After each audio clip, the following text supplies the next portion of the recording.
Hello বন্ধুরা, good morning. কেমন আছো তোমরা?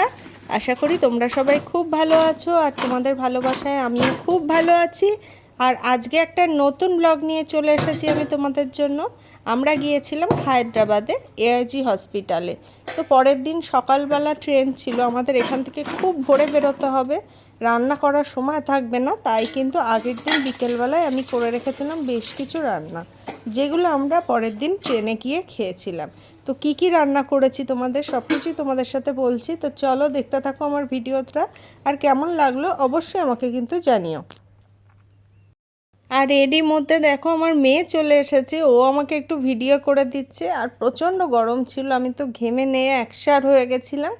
আর আমি পনির ভাজছিলাম, ও একটা পনির মুখে দিয়েছিল, ভীষণ গরম লেগেছিল মুখে, তাই ও বলছে। আর দেখো ছোট মানুষ কিন্তু কি সুন্দর ভিডিও করে দেয়।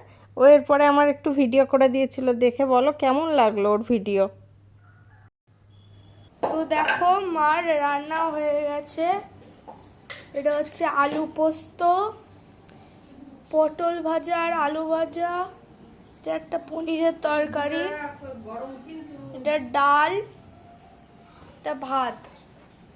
আর আমরা দেখতেই পাচ্ছ এই কন্টেনারে করে নিয়ে যাবো খাবারগুলো, এবং আরো অনেক কিছু আছে। এই দেখো মা এবার রুটি বেলবে রাত্রিবেলার জন্য, সবার খাওয়ার জন্য। এটা কিন্তু আমরা নিয়ে যাব না, এটা বাড়িতে খাওয়ার জন্য।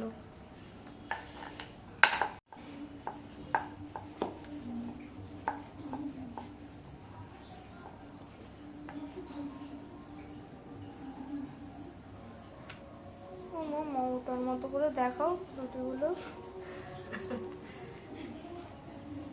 হ্যাঁ, খুব গরম। যা তুই যা এবার ঘরে যা।